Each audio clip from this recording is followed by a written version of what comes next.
Hey, how y'all doing? I was actually jumping off to go talk to the congressman and do a Zoom with him. I was asking if he wanted to jump on this one. I'm trying to see if he could, if y'all wanted to talk to him, because he was actually there and, sending me the play-by-play while he was, in the building. But what I did want to say is this. I tend to always try to look at the positive in everything. I always try to find the light in the dark. What I saw was a new world.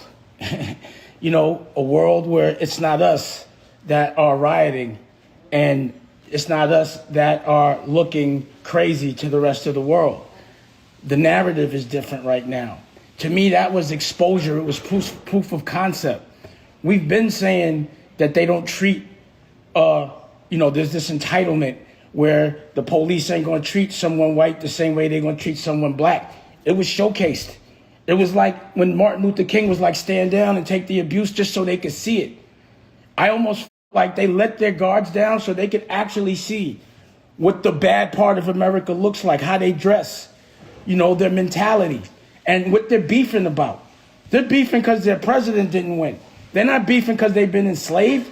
They're not beefing because of systemic racism. They're not beefing over any of the things that we're really beefing about. And look how they acted. And look how surprised people were to get pepper sprayed and that they were even touched. They just thought they could walk in and play. It was crazy to me that I was like, they're going to shut the whole world because they don't want white people to look like this. But right now, there's going to be a lot of white guilt. Right now, any real American that was supporting Trump got to say they wasn't supporting Trump because that means they supporting that. There's a lot of accountability that's about to happen. Your man is cooked. He can't do nothing. So to me, I was like, oh, the new niggas, white niggas. I'm the new afraid of them. My kid, look at those white people, they bugging. I might not want them in the neighborhood. And I'm not saying that that's the best thing in the world, but it's a different narrative. And I love what y'all saying about narrative because that's why I have a television network. It is about the patterns that they put in front of us all day long. They never showcase an OSG, a black principal, a black congressman. I'm watching the news. I'm watching who they interviewing. I'm like, why didn't I interview the congressman? That's why I thought it was important to do a Zoom with him today, because he really fighting for us. They was in there with no security. They walk around in there, only a couple of them have security.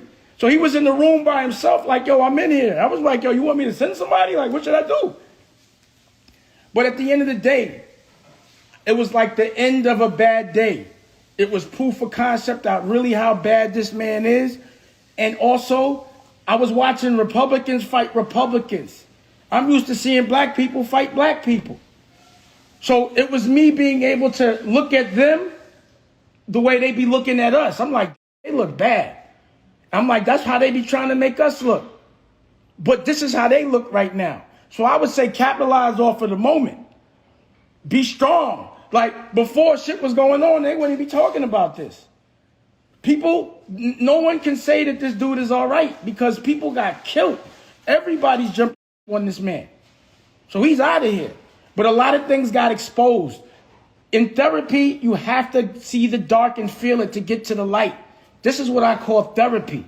The world had to see something like that. Number one, how white people act when they feel entitled, when they don't get their way, when they're from a certain class, a certain degree of entitlement. Because no matter what kind of riot, we ain't never ran up in no state building. That's one thing nobody's doing that. Because we'll be like, we gonna get killed. They were walking in there for fun. They didn't even think they knew they wasn't gonna get hit. They were shocked. But it needed to be showcased, that entitlement. It needed to be shown. It needed to be exposed. You can't be like, some people act like they like Trump for certain reasons and don't. Bottom line is, once a dude does that, if you still like him, then I know who you are. So you saw when they went back in the Senate at, 1 a.m, the other senators, like Republican senators, most of them was like, I'm not signing on to that no more. It's no longer cool to be anywhere near that guy. He's whack juice. Ding dong, the witch is dead. And also look at this. We got the White House. We got the Senate. We got Congress. He gave it to us. Send him a thank you note. To me, it was a bad day, but unless you turn a bad day into a good day unless you learn from it, unless you take advantage of it. It should not make you scared. It should not make you so mad. It should inspire you to fight and be happy about it and understand what the right fight is. And yes, visually, the patterns they need to see is us doing what we're doing, not contriving the stuff that we're doing when the cameras aren't on. Because when the cameras are on, we start fronting. The stuff that we doing is so cool that you don't even have to contrive it. That's why I go live. I'm proud of it. I'm like, I want everybody to see what I'm doing when they don't think, when they not really looking. I'll put it on. If you want another amazing video with the one and only Dame Dash, check it out right there next to me. I think you'll enjoy it. Continue to believe, and I'll see you there.